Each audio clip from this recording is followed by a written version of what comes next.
For as long as our records go back, humans have been looking to the stars. We've used them to navigate, to track weather and tides, and to tell the stories of who we are and where we come from. Here in East Arnhem Land, that connection to the night sky has been passed down for generations. And now it's being carried into the future, propelled by rocket fuel. We're here in Australia, and we're gonna launch some rockets. We're following 2 NASA rocket missions as they try to understand how stars make the planets around them suitable for life. I'm Miles Hatfield, and in this episode, we're talking about living with the stars. The rocket range may be new, but for the people of East Arnhem Land, an interest in the night sky is about as far from new as you can get. This is the traditional home of the Yolngu people, one of the oldest cultures on Earth. As owners of the land and partners in establishing the new Arnhem Space Center, they're enriching cutting-edge space research with thousands of years of tradition connecting them to the night sky. As the NASA crew arrived in Australia, we met Jawa Yunupingu, elder in the Gumatj clan, one of the 13 clans comprising the Yolngu nation. Jawa is also chairman of the Gumatj Corporation, which represents the interests of the Gumatj people in political and economic affairs. He invited us back to Gumatj Corporation headquarters, where we spoke with him and Klaus Helms to learn more about his clan and their long history with the stars. We talk about the stars and how important they are to the Yolngu people culturally.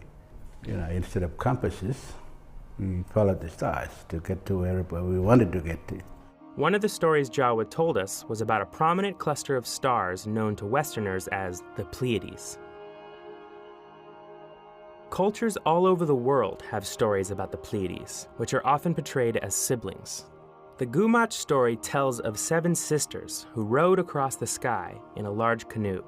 The Gumatj refer to them as Julpan, the Yolngu word for canoe. I think this is kind of the Milky Way, where the stars are. Yeah.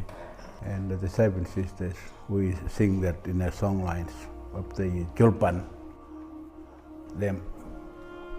This is the canoe, the Julpan. According to the story we were told, the 7 sisters fish and gather food until they reach their home beyond the horizon where they cook it. The Yolngu say they can sometimes see the smoke from their fires from beyond the horizon.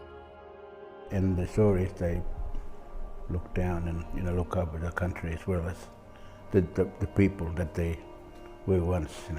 Learning these stories was a critical part of Jawa's upbringing and a tradition he hopes to uphold for the next generation. Whether it's from a painting like this, or it's stories that were handed down from generation, because that's how it happened back in the days. Everything was passed on. As the traditional landowners, the Gumatj Corporation are leasing the land to Equatorial Launch Australia and have been working with them and NASA to make the launch range a reality. My clan, Gumatj, they were well behind this because we were looking at the future kind of a perspective from us, like the stars play a very important role in our survival. The Gumatj board selected Klaus Helms to join them in 2011, and for the past few years, he's been deeply involved in the project. We had many meetings with NASA people to see if it was even possible. When Scott first got here, we were walking through the bush with the compass, through all those trees, and he was trying to visualise, could it be done? And we just had to assure him that, yeah, we can do it, we'll do it. And the next time he came, it was all cleared. So, that was a sort of like a breather for him to think, oh, God, we've got a site. In a few short days, that site will be put to its first test as it propels a rocket into the night sky for an even clearer view of the stars. But there's one star you can never see at night. I'll give you a hint. Today, it continues to grow our food, light our way, and keep us warm. That's not food. That's right, our sun. Next time, how our sun helps us understand habitable worlds elsewhere in the universe